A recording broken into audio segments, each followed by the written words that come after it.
شهر رمضان الذي أنزل فيه القرآن هدى للناس وبينات من الهدى والفرقان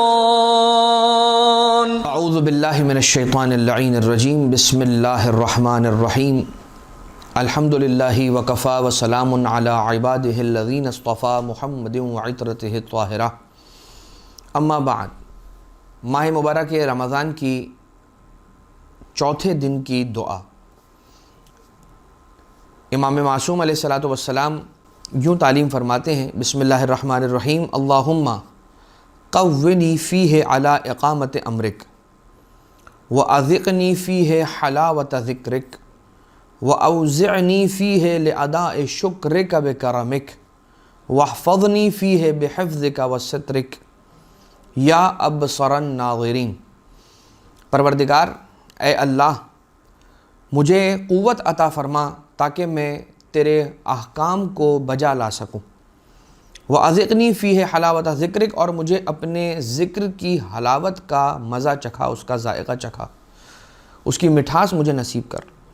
وَأَوْزِعْنِي فِيهِ لِأَدَاءِ شُكْرِكَ بِكَرَمِكَ، اور اے پروردگار مجھے اپنے شکر کو انجام دینے، اپنے شکر کو بجا لانے کی توفیق عنایت فرما اپنے کرم کے ذریعے سے۔ وَاحْفَظْنِي فِيهِ بِحِفْظِكَ وَسِتْرِكَ یا وَسَتَرِكَ، کہ اے پروردگار مجھے اپنی خاص رحمت کے ذریعے سے، اپنے خاص کرم کے ذریعے سے میری حفاظت فرما، مجھے محفوظ فرما۔ یا ابصر الناظرین، اے سب سے اے اپنے بندوں کے اعمال کو دیکھنے والے، اس پر نگاہ رکھنے والے، اے سب سے زیادہ نظر رکھنے والے۔ اس دعا کی تلاوت کا ثواب روایت میں یوں ملتا ہے کہ من دعا بہ اعطی فی جنت الخلد 70,000 سریر، کہ جو کوئی اس دعا کی تلاوت کرتا ہے ماہ رمضان کے چوتھے دن، تو پروردگار عالم اسے اپنی خلد میں، جنت الخلد میں، ایک جنت الخلد ہے، ایک جنت بری ہے، ایک جنت الفردوس ہے، ایک جنت عدن ہے، ایک جنت مأوا ہے،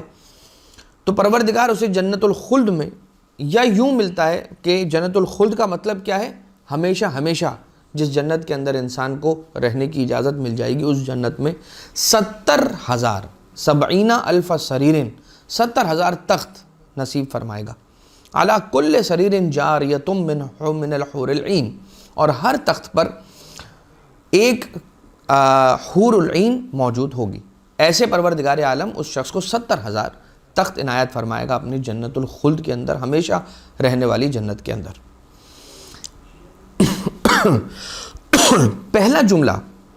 جو اس دعا کے اندر ہے وہ جملہ یوں ہے کہ بسم اللہ الرحمن الرحیم، اللہم قونی فیہ، اس دن کے اندر پروردگار مجھے قوت عطا فرما، علی اقامت امرک، تاکہ میں تیرے امور کو بجا لا سکوں، اعضاء و جوارح کو قوی کر دے میرے، تاکہ میں تیرے دیے گئے احکام کو پورا کر سکوں، جو تیرے حکم ہیں ان کو مان سکوں، ان کو پورا کر سکوں، ان کی اقامت کر سکوں، ان کو بجا لا سکوں۔ جو تو نے نماز کے لیے حکم دیا ہے، جو تو نے روزے کا حکم دیا ہے، جو تو نے حج کا حکم دیا ہے، جو تو نے زکوٰۃ و خمس و جتنے احکام ہیں پروردگار تو نے جو عطا کیے ہیں، میں ان کو بجا لا سکوں، اس پر مجھے قوت عطا فرما۔ جب میں نماز پڑھوں تو میں تھک نہ جاؤں، جب میں تیری بارگاہ میں مناجات کرنے کے لیے بیٹھوں تو میں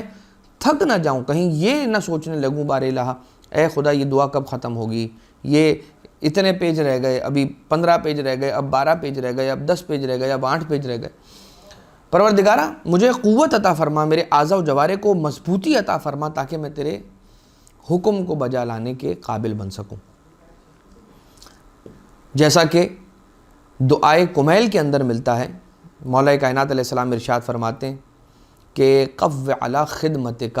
جوارحی وشدد علی العزیمت جوانحی، کہ پروردگار مجھے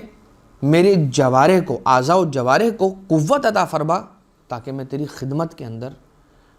لبریز ہو سکوں۔ اب اللہ نے انسان کو یقیناً مختار خلق کیا ہے، صاحب اختیار پروردگار عالم نے بنایا ہے، لیکن اطاعت جو انسان کر پاتا ہے اللہ کی، یقیناً اس کے پیچھے بھی اسی کی توفیق کار فرمائیں، اور ہمیں یہی سمجھنا چاہیے اور سوچنا چاہیے کہ اللہ نے ہمیں طاقت دی، پروردگار عالم نے ہمارے بازوؤں میں، ہمارے جسم میں، ہمارے قدموں میں، ہمارے پاؤں میں، ہمارے وجود میں یہ طاقت رکھی کہ جس قوت کی مدد سے میں نماز کے لیے کھڑا ہو پایا، بیٹھ پایا، رکوع سجود کر پایا، یہ اسی کا کرم تھا، یہ اسی کی توفیق تھی، یہ اسی کا اذن تھا، یہ اسی کی طاقت تھی عطا کی ہوئی کہ جس کی وجہ سے میں روزہ رکھ سکا، بھوک پیاس کو برداشت کر سکا، اور جو اس کا حکم ہے، اس کا جو امر ہے، اس کو بجا لا سکا۔ یہ اسی کا کرم ہے، یہ اسی کا فضل ہے، یہ اسی کی عطا کردہ قوت ہے کہ جو اس نے مجھے مال عطا کیا تو میں صاحب استطاعت بنا۔ جب میں صاحب استطاعت بنا تو پھر میری صحت میں بھی استطاعت تھی، اور میرے وقت میں بھی استطاعت تھی، اور میرے حالات ایسے سازگار رہے پروردگار عالم کی بارگاہ سے کہ میں حج کے لیے جا سکا اور میں حج انجام دے سکا۔ لہٰذا یہ پروردگار کا کرم، ساری چیزیں انسان کے ہاتھ میں، سب اپنی مرضی سے اختیار سے کر سکتا ہے، لیکن تب بھی اپنے اختیار سے کیے ہوئے کام کو اللہ کا فضل سمجھنا چاہیے، اس کی عطا کردہ توفیق کا ثمرہ سمجھنا چاہیے۔ اب اس کے اندر یہ دیکھیے کہ پروردگار اپنے بندے کو کیسے نوازتا ہے، اور اس میں ہمارے لیے بڑا پیغام ہے اس واقعے کے اندر کہ جو رسول اللہ صلی اللہ علیہ وآلہ وسلم کے دور میں پیش آیا۔ ایک عالم وہ آتا ہے، اور معذرت چاہتا ہوں، رسول کے دور میں نہیں پیش آیا، ایک عالم نے اپنے خواب میں رسول اللہ صلی اللہ علیہ وآلہ وسلم کی زیارت کی۔ یہ عالم جنہوں نے رسول اللہ کی اپنے خواب میں زیارت کی، وہ یہ کہتے ہیں کہ میں نے خواب میں دیکھا کہ رسول اللہ صلی اللہ علیہ وآلہ وسلم نے آ کر مجھے یہ ارشاد فرمایا کہ فلاں مجوسی سے جا کر کہہ دو، فلاں مجوسی سے جا کر کہہ دو کہ پروردگار نے تمہاری دعا کو قبول کر لیا ہے اور مستجاب کر لیا ہے۔ وہ عالم نہیں آیا، اس نے خواب میں دیکھا اور اس نے یہ حکم سنا، مگر وہ یہ سوچ کر نہیں آیا اس مجوسی کے پاس کہ اگر میں اس مجوسی کے پاس جا کر یہ خبر پہنچا دوں گا، جو کہ امانت تھی، رسول اللہ کی امانت تھی اس عالم کے پاس، لیکن وہ یہ سوچ کر نہیں آیا کہ میں کیا جاؤں گا ابھی اس مجوسی کے پاس اور اسے جا کر کہوں گا اور بتلا دوں گا کہ تمہاری دعا کو پروردگار عالم نے قبول کر لیا ہے اور مستجاب ہو گئی ہے بارگاہ الہی سے تمہاری دعا، تو وہ اپنی مجوسیت پر اور زیادہ پختہ ہو جائے گا۔ اب یہ ان کا سوچنا تھا، اس عالم کا اس طرح سے سوچنا تھا۔ وہ یہ کہتا ہے کہ پہلی مرتبہ خواب میں آیا، میں نہیں گیا، پھر دوسری مرتبہ خواب میں نہیں گیا، تیسری مرتبہ مجھے یہ خواب آیا، اب میں اپنے آپ کو روک نہیں سکا اور ریزسٹ نہیں کر سکا، اور میں نہ چاہتے ہوئے بھی حاضر ہو گیا اس مجوسی کے پاس، اور وہ کہتا ہے کہ میری حاجت کو قبول کر لیا کیا؟ کہاں؟ کہا تو جانتا ہے کہ میں مجوسی ہوں؟ کہا ہاں میں جانتا ہوں کہ تو مجوسی ہے، اور یہ خواب مجھے تیسری بار آیا ہے، پہلی بار میں نے اگنور کیا، دوسری بار میں نے اگنور کیا، تیسری بار جب خواب آیا تو میں مجبور ہو کے تیرے پاس آیا۔ کہا کہ مجھے مسلمان کر دو، مجھے کلمہ پڑھاؤ، میں رسول اللہ صلی اللہ علیہ وآلہ وسلم کا کلمہ پڑھنا چاہتا ہوں۔ وہ مسلمان ہوا۔ جب مسلمان ہوا تو اس نے اپنی بیٹیوں کو اور اس کی جتنی آل اولاد تھی، اس کا جو گھرانہ تھا، ان سب کو اس نے دعوت اسلام دی، اور سب سے کہا کہ تم سارے کے سارے اسلام پر آ جاؤ، اور جو مجوسیت کے اندر اس کی بیٹیوں کا نکاح ہوا تھا اسے اس نے باطل قرار دیا، اور یہ کہا کہ اسلام کی طرف آ جاؤ۔ اب وہ شخص یہ عالم سے کہتا ہے، یہ مجوسی عالم سے کہتا ہے کہ تم جانتے ہو کہ میری دعا کیا تھی جو قبول ہو گئی؟ اسے خواب میں تو یہ نہیں بتلایا گیا کہ اس کی دعا تھی کیا مجوسی کی، لیکن یہ بتلایا گیا کہ اس کی دعا قبول ہو گئی۔ کہا کہ تم جانتے ہو میری دعا کیا تھی؟ کہا نہیں معلوم۔ کہا میرے یہاں پہ بیٹی کی شادی تھی اور میں نے ایک فنکشن رکھا تھا اپنے گھر میں، اور بہت سارے مہمان آئے ہوئے تھے، میرے گیسٹس میرے گھر آئے ہوئے تھے خوشی میں شامل ہونے، تو میں ان کی خدمت کے لیے کھانا وغیرہ لگایا تھا اور دسترخوان سجایا تھا، سب کچھ تھا، ایک شور شرابہ تھا، مگر پڑوس کے اندر ایک خاتون اور ان کی بیٹی رہتی تھی جو مجھ سے بڑا ڈسٹرب ہوئے اس دن، اس پروگرام اور اس ایونٹ کی وجہ سے، اس رش کی شور شرابے کی وجہ سے بہت ڈسٹرب ہوئے۔ میں نے ان کی گفتگو جب میں قریب گیا ان کے گھر کی دیوار کے تو میں نے سن لی۔ جب میں نے وہ باتیں سن لی اس ماں بیٹی کی، تو میں نے کچھ کھانا ان کی طرف بھجوایا اور کچھ رقم بھی بھجوائی، اور ان سے ریکویسٹ کی، معذرت کی کہ بھائی یہ تو غلط ہو رہا ہے، میں معذرت چاہتا ہوں۔ اس بیٹی نے, اس بچی نے جو شکایت کر رہی تھی تھوڑی دیر پہلے, اس نے اب اس کے لیے دعا کی, اور دعا کیا کی؟ پروردگارہ اس شخص کو جو کہ اتنا اچھا ہے, اسے نے اتنا خیال کیا ہمارا, اسے رسول اللہ صلی اللہ علیہ وآلہ وسلم کے ساتھ قیامت میں محشور فرما, اور اسے حق کی رہنمائی فرما, حق کی طرف ہدایت عطا فرما دے. اور جیسے ہی اس بچی نے میرے لیے دعا کی ہے, وہ دعا میرے حق میں قبول ہوئی ہے, اور رسول اللہ صلی اللہ علیہ وآلہ وسلم نے تمہیں آ کر اس بات کی خبر دی ہے کہ جو اس مجوسی کے لیے دعا کی گئی تھی وہ قبول ہو گئی ہے. اس مجوسی سے جا کے کہہ دو. ایک عمل, اور اس ایک عمل کا نتیجہ یہ, اس کا اجر یہ کہ ایک مجوسی کو پروردگار عالم نے ہدایت کے راستے پر گامزن کر دیا. یہ نہیں دیکھا کہ یہ تو مجوسی ہے, اس کا حق نہیں ہے کہ یہ راہ حق پر آئے اور ہدایت کے راستے پر آئے, ایسا نہیں کیا. اسے دھتکارا نہیں, بلکہ اس کے اس ایک عمل کو پروردگار عالم نے اس طرح سے اپنی بارگاہ میں قبول کیا کہ اسے حق کی طرف ہدایت دے دی. دوسرا جملہ کیا ہے؟ وَأَذِقْنِي فِيهِ حَلَاوَةَ ذِكْرِكَ, اور پروردگار اس دن میں مجھے اپنے ذکر کی مٹھاس اور چاشنی کا مزہ چکھا. مولا کائنات علیہ السلام ارشاد فرماتے ہیں الذکر یونس اللب وینیر القلب ویستنزل الرحمۃ, کہ ذکر الہی کی وجہ سے انسان کا جو لب ہے, اس کا جو دل, اس کا جو دماغ ہے, وہ یونس, انسیت رکھتا ہے, یعنی جلدی سے حق کو قبول کرتا ہے اور جلدی باتوں کو قبول کرتا ہے. تو عقلوں کو جلا ملتی ہے, یونیر القلب, دل کو نورانیت ملتی ہے, ویستنزل الرحمہ, اور اس کے ذریعے سے رحمت کو نازل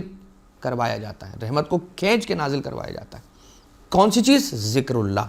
اللہ کا ذکر کرنا, اللہ اکبر, الحمدللہ, سبحان اللہ, لا الہ الا اللہ, یا تسبیحات اربع, یا استغفر اللہ, یا الحمدللہ, یا سبحان اللہ.